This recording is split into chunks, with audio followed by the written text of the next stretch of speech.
Descubrí que mi esposo había vuelto a ser padre cuando abrí un certificado de nacimiento que él creía haber escondido, y no era el nombre de un extraño lo que aparecía en la línea del padre, era el suyo, y la madre, una mujer que tenía la mitad de mi edad, alguien a quien una vez ayudé a superar un divorcio. Después de 18 años de matrimonio, le dio a otra mujer el hijo que dijo que nunca quiso conmigo. Soy Corinne, tengo 61 años, y ese día no lloré, planeé. Dime, ¿qué harías si tu esposo construyera una familia secreta mientras compartía la cama contigo? Deja tus pensamientos en los comentarios, quiero saber cómo sería la justicia para ti. Durante la mayor parte de nuestro matrimonio, creí que éramos estables, no perfectos, no apasionados como en las películas, pero seguros. Lo suficientemente seguros como para respirar en la misma habitación sin actuar, lo suficientemente seguros como para compartir el silencio sin incomodidad. Russell fue mi segundo esposo. Nos conocimos cuando yo tenía 43 años, era terapeuta, recientemente viuda con 2 hijos ya adultos. Él era profesor de sociología, de voz suave, canoso y brillante. Daba conferencias sobre sistemas familiares y escribía ensayos sobre el compromiso ético en relaciones a largo plazo. Esa ironía cerraría el círculo eventualmente. Construimos una vida en Port Townsend, Washington, un tranquilo pueblo costero con mañanas nubladas y cafeterías donde todos conocían tu pedido. A él le encantaba eso, decía que se sentía como vivir dentro de una novela. Compartíamos un jardín, una cuenta bancaria conjunta y la costumbre de terminar los libros del otro por las noches. Nos sentábamos bajo el suave zumbido del ventilador de techo, yo con mi té, él con sus diarios anotados, discutiendo filosofías de crianza que ya no necesitábamos. Cuando llovía, él hacía risotto de champiñones y tarareaba a Sinatra en voz baja. Nuestra cocina siempre olía a ajo y romero. Nunca lo presioné para que fuera un padre para mis hijos, y él nunca me presionó para que fuera alguien que no era. Ese era nuestro acuerdo tácito, respeto mutuo, independencia, sin rincones ocultos. Así que cuando me dijo hace años que no quería hijos propios, que había perdido ese capítulo, lo acepté agradecida, incluso porque pensé que significaba que me elegía a mí por quien era, no por el legado que no podía darle. Mis hijos, Miles y Delia, ambos adultos ahora, lo adoraban. Lo llamaban Russell, nunca papá, pero confiaban en él. Cenábamos los domingos junto al agua, donde él contaba historias sobre las absurdidades de la academia, y yo sonreía al ver lo natural que se sentía todo. Él solía decir que habíamos superado la fase de probar cosas, y yo le creí. Él solía besarme la mano cuando nos cruzábamos en la cocina, solía dejar un periódico doblado junto a mi taza por la mañana. 18 años. 18 pavos de Acción de Gracias. 18 veces estuve a su lado en galas de la facultad, presentándome como su media naranja, incluso cuando no estaba segura de merecer el título. Teníamos chistes internos, contraseñas compartidas, un contenedor de compost que ninguno de los dos recordaba sacar. No peleábamos mucho, solo el silencio ocasional cuando olvidaba una fecha o yo hacía demasiadas preguntas. Nada dramático, nada que alguna vez pensé que cobraría vida. Mirando hacia atrás ahora, quizás no éramos tan estables como pensaba, quizás confundí la rutina con la lealtad, la comodidad con la claridad, pero uno no piensa así cuando alguien todavía te besa la frente antes de irse al campus. Simplemente les crees en la tranquilidad, crees en la ausencia de drama, crees que el hombre que enseña sobre el matrimonio nunca mentiría en el suyo. Al menos, yo lo hice. Comenzó con pequeñas cosas, un nombre que no había escuchado antes, mencionado casualmente a mitad de una conversación sobre tostadas matutinas. Jenny ha estado pasando por un mal momento, dijo Russell, extendiendo la mano para coger la mermelada de moras, como si no estuviéramos a punto de llegar tarde a nuestro paseo. Está tratando de equilibrar el trabajo y su salud. Podría pasar por su casa esta semana. Parpadeé. ¿Jenny? Él no levantó la vista. Rathmore. Solía ser mi estudiante. Ahora está haciendo trabajo sin fines de lucro en el centro. Nos encontramos en la biblioteca. Asentí, pero algo tiró del borde de mi memoria, ese nombre. No era nuevo. Jenny Rathmore había sido mi cliente brevemente hace años. Vino para terapia post-divorcio, tranquila, herida, de unos 40 años, sin hijos. No lo mencioné entonces, no quise hacer un problema, pero esa semana Russell estuvo fuera hasta tarde 3 veces, visitando a Jenny, decía, siempre con una razón, su fontanería había fallado, su coche no arrancaba. Necesitaba ayuda con una propuesta de subvención. Le creí la mayor parte del tiempo, hasta que una noche pasé por su oficina y vi su teléfono encendido sobre el escritorio. Él estaba en la ducha, no lo toqué, solo eché un vistazo. La pantalla decía: gracias de nuevo. Jonah, no deja de preguntar cuándo vendrás. Jonah. Me quedé allí un minuto entero con el corazón en calma, la respiración atrapada en el espacio entre la incredulidad y el pavor. Cuando salió, yo estaba de vuelta en la cocina, doblando tranquilamente los paños de cocina. Él no sabía que lo había visto, no pregunté, pero a partir de esa noche comencé a observar. Empezó a llevar su teléfono en la chaqueta en lugar de dejarlo en la encimera. Su tono conmigo se volvió más ligero, como el de un hombre que siempre estaba a medio salir por la puerta. Empezó a afeitarse más a menudo, a usar colonia de nuevo, la que solía rociarse solo para las galas, almizcle y bergamota. Se le pegó a su bufanda una tarde después de que afirmara haber estado en la librería. Dejó de terminar su té, dejó de leer a mi lado, y cuando le preguntaba a qué hora volvería a casa, decía: no me esperes, podría ser tarde. ¿Tarde para qué? ¿Para Jenny? ¿Para Jonah? Todavía no había preguntado, no directamente, pero el silencio puede ser más afilado que una acusación, y dentro del mío, una pregunta crecía como el hielo en el interior de una ventana: ¿cuánto tiempo había estado viviendo con solo la mitad de la verdad? Era miércoles por la mañana cuando llegó el mensaje. Estaba regando las hierbas en el alféizar de nuestra ventana, perejil, tomillo y una albahaca marchita que se negaba a sobrevivir en el interior, cuando mi teléfono vibró con un nombre que no había visto en años: Mónica Ely. Ella y yo solíamos ser voluntarias juntas en el centro de cuidados paliativos, habíamos perdido el contacto cuando su esposo falleció. El texto decía: Corinne, espero que esto no sea inapropiado, pero vi a Russell en Cascade General la semana pasada, en la sala de maternidad, sosteniendo a un recién nacido. Pensé que debería saberlo. Lo releí 2 veces. Mis manos aún estaban húmedas de la regadera. Me las sequé en el delantal demasiado rápido, el corazón empezando a acelerarse. La llamé. Mónica, ¿qué fue exactamente lo que viste? Su voz sonaba nerviosa, disculpándose. Estaba fuera de la habitación 326. La enfermera sacó un bebé y él estaba sosteniendo al niño como lo haría un padre, sonriendo, hablando con la mujer a su lado. No la reconocí, más joven, de unos 40 años tal vez. Un escalofrío me recorrió el pecho como hielo roto. ¿Estás segura?, pregunté, tratando de mantener la voz uniforme. No estaba lo suficientemente cerca para escuchar nombres, pero Corinne besó la frente del bebé. Parecía orgulloso.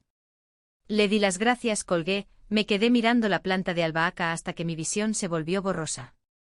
Cascade General, ese era el hospital donde los papeles de divorcio de Jenny habían listado a su ginecólogo obstetra. Lo sabía porque yo misma los había revisado durante nuestras breves sesiones de terapia. Me senté en la mesa de la cocina, abrí mi laptop, busqué los anuncios públicos de nacimientos del hospital. No listaban nombres completos, solo iniciales y fechas, pero en una página con fecha de 2 semanas antes, lo vi: bebé niño JR, nacido de JR y RL. Jenny Radmore. Russell Langford. Se me revolvió el estómago, ahí estaba, la prueba, escondida a la vista. De repente el olor a romero del asado de anoche me dio náuseas. Cerré la laptop, respirando lenta y medida. Ya no importaba si me amaba o si no tenía malas intenciones. Lo que importaba era esto: me había mentido, les había mentido a nuestros hijos, a la vida tranquila que habíamos construido con tanto cuidado. Había vuelto a ser padre después de años de decirme que esa puerta estaba cerrada, y ni siquiera me había ofrecido la dignidad de la verdad. Fue entonces cuando supe que no solo había sido traicionada, había sido borrada. Esperé hasta el sábado por la mañana. Él estaba en la isla de la cocina, cortando manzanas para su avena, como siempre lo hacía, finas, precisas, metódicas, un hábito que, según él, le aportaba calma. Me senté frente a él, deslicé una carpeta de manila sobre la encimera, entre las manzanas y su taza. Él no levantó la vista de inmediato. ¿Qué es esto? Algo que creo que deberías ver antes de que pierda la capacidad de hablar civilizadamente. Abrió la carpeta.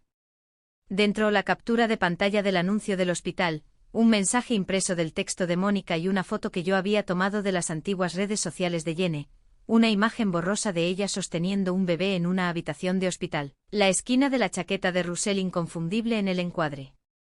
Se quedó mirando mucho tiempo, demasiado tiempo, luego con calma, volvió a doblar los papeles en la carpeta y dijo, ¿revisaste mis cosas? Esa fue su primera respuesta. Ni negación, ni remordimiento, ni siquiera sorpresa, solo acusación. Me reí, no con amabilidad. Fuiste padre de un hijo con otra mujer, desviaste dinero de nuestra cuenta de jubilación, ¿y tu primera preocupación son mis límites? Suspiró, dejó la carpeta como si le aburriera. Corinne, esto no tiene por qué convertirse en una escena teatral. ¿Es Jonah tu hijo? No se inmutó. Sí. Solo esa palabra, sin más explicaciones, sin disculpas, como si confirmara el tiempo. La boca se me secó.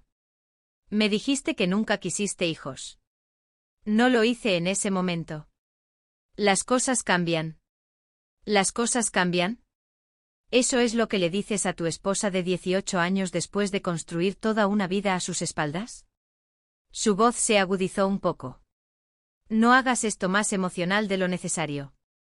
Jenny estaba luchando, no tenía apoyo. Yo estaba en posición de ayudar. No planeaba ser padre. Finalmente me miró a los ojos. Quizás perdí la oportunidad la primera vez. Quizás quería dejar algo. Me congelé. ¿Dejar algo? Como en no a mí. Él dudó y en esa pausa todo se derrumbó porque ambos sabíamos la respuesta. Se puso de pie, tomó su tazón, dejó caer una cuchara en el fregadero y luego dijo, sin darse la vuelta, siento que te hayas enterado de esta manera. No siento haberlo hecho, solo siento que te hayas enterado. Y en ese momento supe que ya no se escondía, porque no le importaba si lo veía. Esa noche no dormí. Me quedé en la cama dándole la espalda, escuchando el sonido lento y constante de su respiración como si nada hubiera cambiado, como si la verdad que había confesado solo unas horas antes fuera algo que pudiéramos integrar en nuestra rutina, como la colada. Miré el ventilador de techo contando sus vueltas como si fueran segundos, avanzando hacia algo que no era rabia, aún no. Lo que sentía era frío, no del tipo que se arregla con mantas, sino del tipo que se asienta profundamente en la columna vertebral cuando te das cuenta de que has estado viviendo junto a un extraño que solo fingía amar la misma versión del futuro. Pensé en la primera noche que nos conocimos, la forma en que hablaba de integridad, de construir confianza ladrillo a ladrillo. Dijo que el amor verdadero significaba presentarse con tu yo completo, pero yo me había presentado cada maldito día. Él solo me había mostrado la versión de él que creía que yo podía aceptar. Pensé en Jenny, la mujer a la que una vez le di consejos, le dije que merecía más que migajas. ¿Creía ella que había tomado algo que le correspondía, o siquiera sabía que yo existía en esta versión de la vida de Russell? Podría haber gritado, tirado algo o hecho una maleta, pero en cambio, hice té de manzanilla, de ese que te calma el estómago cuando se te anuda por demasiada verdad. Me senté junto a la ventana con la taza en la mano y observé cómo la niebla se adentraba en la bahía, el tipo de niebla que esconde cosas, que hace que todo parezca más suave de lo que realmente es, y me di cuenta de que durante 18 años, yo también había estado viviendo en una especie de niebla, una versión curada del matrimonio, tranquila y serena, construida sobre medias verdades y asentimientos educados. Pero ya no. No quería disculpas, no quería explicaciones. Quería lo único que él nunca me dio, una elección. Así que hice una. No me quedaría. No guardaría su secreto y no le permitiría quedarse con la versión de mí que permaneció pequeña, agradecida, silenciosa. No, él quería dejar algo. Y yo también. A la mañana siguiente lo observé untar su tostada con la misma concentración silenciosa que una vez usó para escribir conferencias sobre la confianza. No notó que lo estaba mirando, no preguntó cómo había dormido, no preguntó nada en absoluto. Y ese silencio me dijo más que cualquier confesión. Me dijo que él había seguido adelante mucho antes de que yo descubriera la verdad, que había construido una salida en su mente y simplemente estaba esperando que yo encontrara la puerta. Pero no me iba, todavía no, no sin una rendición de cuentas. Porque recordaba quién era yo antes que él, antes de los compromisos silenciosos, antes de los calendarios compartidos y los impuestos conjuntos. Yo era una madre que crió a 2 hijos sola después de enterrar a un esposo demasiado joven. Era una terapeuta que soportaba el peso de las traiciones de otras personas sin dejar que las mías se mostraran. Y era una mujer que creía en el legado, no el tipo construido a través de linajes, sino el tipo ganado a través de la honestidad. Russell había tomado su decisión, quería dejar algo. Y yo también. Pero lo mío no tendría la forma de un niño, tendría la forma de la verdad. Y todos sus colegas, sus estudiantes, su pulcro pequeño mundo, verían al hombre detrás de las conferencias. Ese fue el momento, la línea que no se puede desdibujar, el saber tranquilo e inquebrantable de que había terminado de protegerlo. La venganza no me llegó de golpe, vino en carpetas, en memorias USB etiquetadas, en capturas de pantalla tomadas a las 2 de la mañana, y en recibos que una vez había tirado sin una segunda mirada. Russell se había vuelto descuidado, cómodo. Lo primero que revisé fue nuestra cuenta de ahorros conjunta, los números no mentían. Miles habían sido transferidos en patrones irregulares a J. Radmore Consulting, a una cuenta marcada como reembolsos médicos, todo sin una sola conversación. Luego vinieron los correos electrónicos. Había usado el correo electrónico de la universidad para reenviar documentos legales, instrucciones relacionadas con el nacimiento, incluso fotos. Una en particular me detuvo en seco, una foto de Russell en una silla de hospital, sosteniendo a Jonah dormido contra su pecho. Russell no sonreía al bebé, sonreía a Jene, quien estaba detrás de la cámara, borrosa pero inconfundible. Lo guardé todo, los correos electrónicos, las transferencias, la foto, el texto impreso de Mónica, el anuncio del hospital. Incluso imprimí un boletín antiguo de su departamento, un artículo titulado Paternidad, Fidelidad y el futuro de la familia, que él había escrito y se había citado a sí mismo. Eso sería útil. Luego vino la pregunta, ¿dónde dolería más la verdad? Y la respuesta llegó a nuestro buzón 2 días después. Russell había sido invitado a dar una conferencia principal en el Simposio de Ética del Noroeste, el tema, la arquitectura moral del matrimonio moderno. Era demasiado perfecto para ser coincidencia. Estaba programado para hablar ante un auditorio lleno, profesores, exalumnos, donantes, personas que lo admiraban, lo respetaban, personas que creían cada una de sus palabras. Así que hice los arreglos, me registré para el evento con mi nombre completo, solicité un asiento en primera fila, reservé una consulta privada con el equipo audiovisual. Todo lo que necesitaba eran 10 minutos, una voz y una pantalla. Russell había pasado 18 años escribiendo un legado, ahora era mi turno de editar el capítulo final. Llegó el día del simposio, gris y sin viento. Me puse un traje azul marino sencillo, profesional, el tipo de atuendo que esperarías de una terapeuta jubilada, no de una mujer a punto de detonar su matrimonio en público. El auditorio de Whitmore Hall estaba casi lleno cuando llegué. Escaneé a la multitud, profesores con sus acreditaciones, estudiantes garabateando notas, donantes sorbiendo café de vasos Campbell's. Russell estaba en el podio exactamente como lo recordaba en su mejor momento, barbilla erguida, voz tranquila, postura noble. Su diapositiva decía, la arquitectura moral del matrimonio moderno. Poético. Comenzó con estadísticas, algunas citas académicas, una ocurrencia que provocó risas educadas. Luego vino la frase que había memorizado de su propio ensayo años atrás, el legado del amor se construye sobre la verdad compartida, nunca oculta. Esa fue mi señal. Me levanté de mi asiento. Antes de continuar, dije lo suficientemente alto como para que el micrófono me captara, quizás deberíamos revisar lo que el profesor Langford ha decidido ocultar. La sala se quedó en silencio, las cabezas giraron. El rostro de Russell se vació de color, pero su postura permaneció congelada. Subí al escenario. Sostuve una carpeta, es la historia detrás de la conferencia.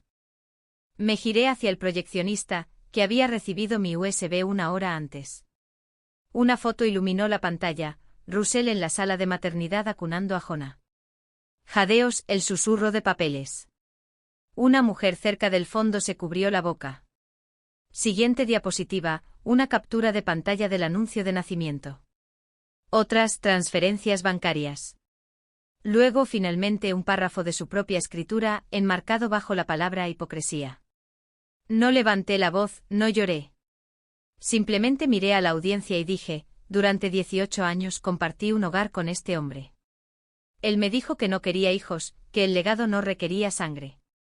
Mientras yo cocinaba sus comidas, pagaba sus cuentas, guardaba sus secretos, él construía una familia con otra persona. La sala estaba en silencio. Russell no habló, no pudo, simplemente se quedó allí, las manos a cada lado del podio, mientras el legado que había escrito para sí mismo se desmoronaba frente a las mismas personas que una vez lo aplaudieron. Y yo me bajé, caminé por las filas de rostros atónitos y no miré hacia atrás. No me quedé a ver el final de su discurso, no le quedaba nada más que decir. Para cuando llegué al estacionamiento, mis manos estaban firmes, mi respiración uniforme. Pensé que podría llorar, no lo hice.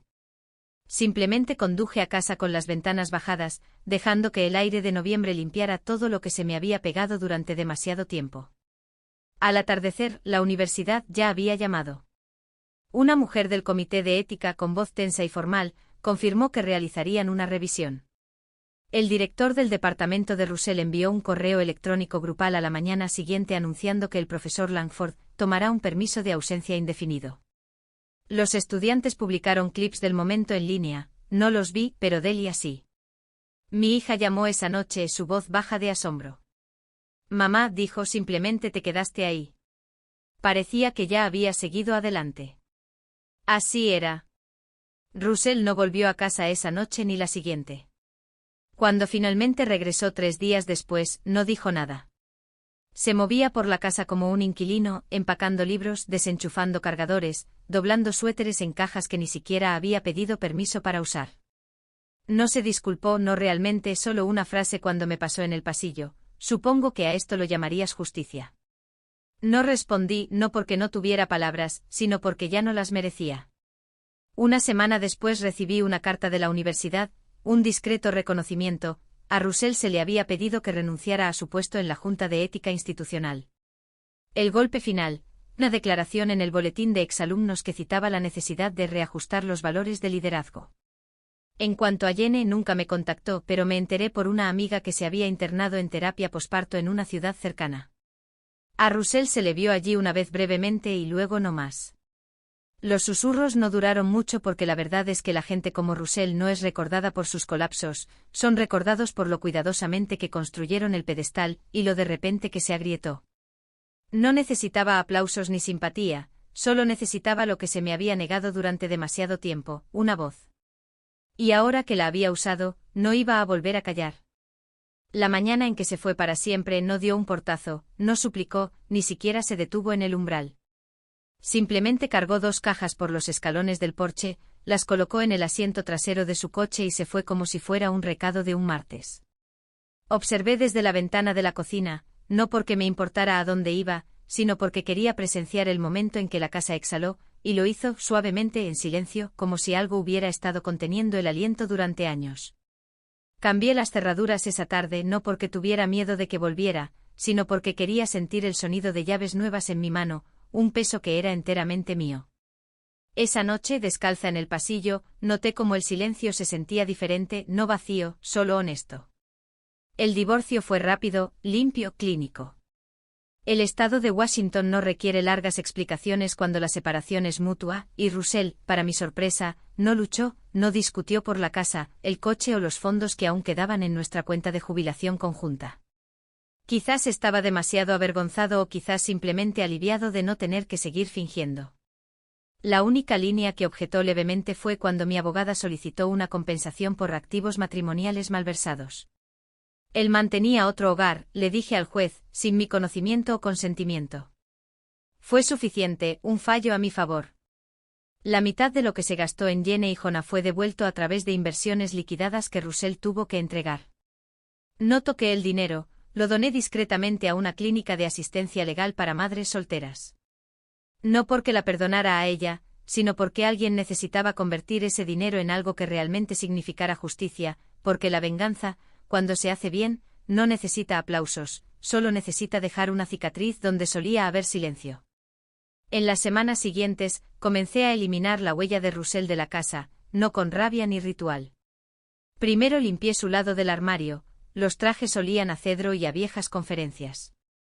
Los doblé cuidadosamente, los empaqué y los doné a una organización sin fines de lucro que ayudaba a hombres jóvenes a prepararse para entrevistas. Eliminé su perfil de Netflix, su nombre del buzón. Sus libros, bueno, la mayoría los doné a la biblioteca, excepto uno, el que me firmó en nuestro 10º aniversario, a Corinne, La calma en mi tormenta. Lo conservé no por él sino por mí para recordar que incluso una mentira puede sentirse como un refugio hasta que colapsa. Empaqué las últimas fotos enmarcadas de eventos de la facultad, quité la acuarela de la cabaña en la que solía soñar con jubilarse, fue a parar al almacén, porque no tenía interés en curar un espacio que lamentaba lo que nunca realmente existió. Miles y Delia visitaron más a menudo después del divorcio, volvimos a cocinar juntos, a ver películas viejas, a reírnos de cosas tontas. Delia me trajo un paño de cocina que decía «Las mujeres fuertes no tienen que gritar», lo colgué junto a la estufa. Una noche me preguntó, ¿crees que alguna vez te amó de verdad? Lo pensé.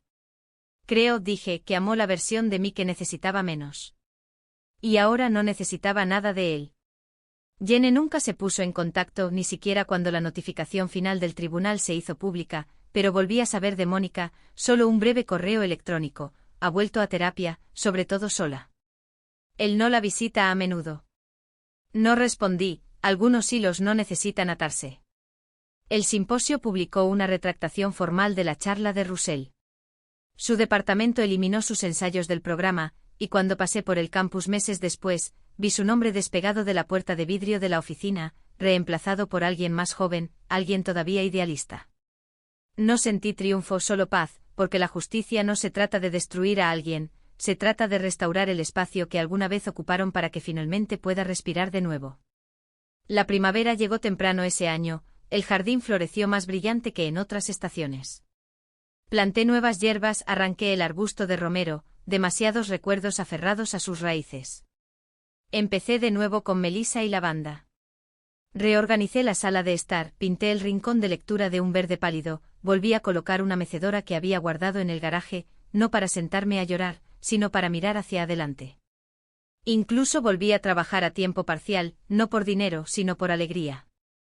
Un centro local necesitaba un mentor para mujeres mayores de 50 años, viudas, divorciadas, mujeres con más vida a sus espaldas que por delante, pero aún con fuego en sus huesos. Les conté lo que ahora sabía, que la supervivencia no es el final de la historia, a veces, la supervivencia es solo el prefacio para convertirse.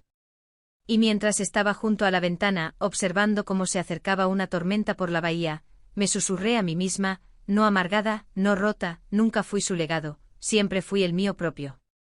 Pasó un año, 12 lunas llenas, 3 nuevos peinados y exactamente 47 tazas de té de manzanilla preparadas a las 3 de la mañana cuando el sueño no llegaba. Podía contarlas porque dejaba que cada una importara. Eso es algo que el dolor te enseña, incluso en la traición, cada momento sigue contando. Incluso cuando la persona se va, la vida no desaparece con ellos, simplemente se reconfigura.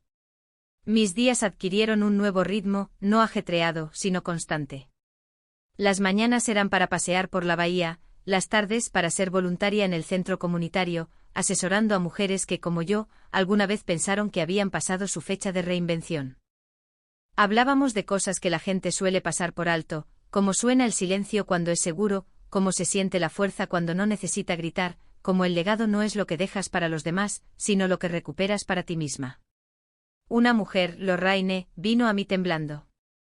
¿Alguna vez te sientes tonta?, preguntó por no haberlo visto antes. Sonreí. Sí, pero luego recuerdo que no fui tonta, fui fiel. Eso no es algo de lo que disculparse. La fidelidad, he aprendido, es un espejo que no se rompe solo porque alguien más deja de mirarse en él. Planté tomates ese verano, de los que Russell solía decir que eran demasiado ácidos. Los recogí temprano, los dejé en el alféizar de la ventana y sonreía cada vez que añadía uno a una ensalada, no con rencor, sino en paz, porque la curación no se trata de eliminar a alguien, se trata de desvincular su voz de las decisiones que tomas para ti misma. Miles vino a visitarme en julio con su pareja Louise, trajeron vino e historias de la ciudad. Delia vino más tarde ese mes, con sus 2 gatos y una carpeta llena de casos legales sobre los que quería mi opinión. Hicimos sangría juntos, pusimos jazz demasiado alto, discutimos sobre si el tomate pertenece o no al gumbo. Reímos, el tipo de risa que solía sentirse como un lujo, ahora se sentía como un derecho. Limpié el ático a principios de otoño. Encontré una caja etiquetada «Planes de jubilación, Russell». La abrí. Dentro, folletos de cabañas, un esbozo de un libro y una foto de él y Jenny sosteniendo a Jonah, escondida entre un programa universitario y un pasaporte viejo. No lloré. Cerré la caja, la sellé y la doné al centro de reciclaje. Algunas memorias de papel no merecen fuego, solo olvido. Ya no guardo fotos de Russell, pero sí guardo la foto mía en el simposio, el momento en que subí a ese escenario. Alguien la capturó y me la envió anónimamente. No es glamorosa, pero estoy erguida, con la cabeza en alto, los ojos en calma. La enmarqué no porque me recuerde dolor, sino porque me recuerda que no me desvanecí, lo enfrenté, hablé y me alejé sin necesidad de quemar el edificio detrás de mí. Algunos días pienso en Jenny, no con rabia, sino con claridad. Ella obtuvo el hijo, el hombre, la historia. Pero yo obtuve la verdad y, más que eso, obtuve el espacio para volver a crecer. A finales de noviembre, el centro comunitario organizó un taller de escritura. La consigna era, ¿qué le dirías a tu yo más joven? Escribí una frase, no eres olvidable solo porque alguien olvide cómo amarte. Y lo dije en serio. Ahora, cuando me acuesto en la cama, ya no al borde, ya no preparándome para las ausencias, me estiro, ocupo el espacio que es mío. Leo hasta que me duermo, pongo 2 tazas de té en el armario, pero solo uso una, y estoy contenta con eso, porque no estoy esperando que alguien regrese, no estoy esperando que llegue alguien nuevo. Simplemente estoy aquí presente, lo suficientemente llena. Si estás escuchando esto y alguna vez te han olvidado, abandonado, reemplazado, quiero que escuches esto, no necesitas empezar de nuevo para recuperarte. Solo necesitas volver a tu propio nombre, dejar que tu voz sea más fuerte que tu silencio, dejar que tu paz sea más profunda que tu venganza, y si alguien intenta reescribir tu valor, toma el bolígrafo y escribe el capítulo final tú misma.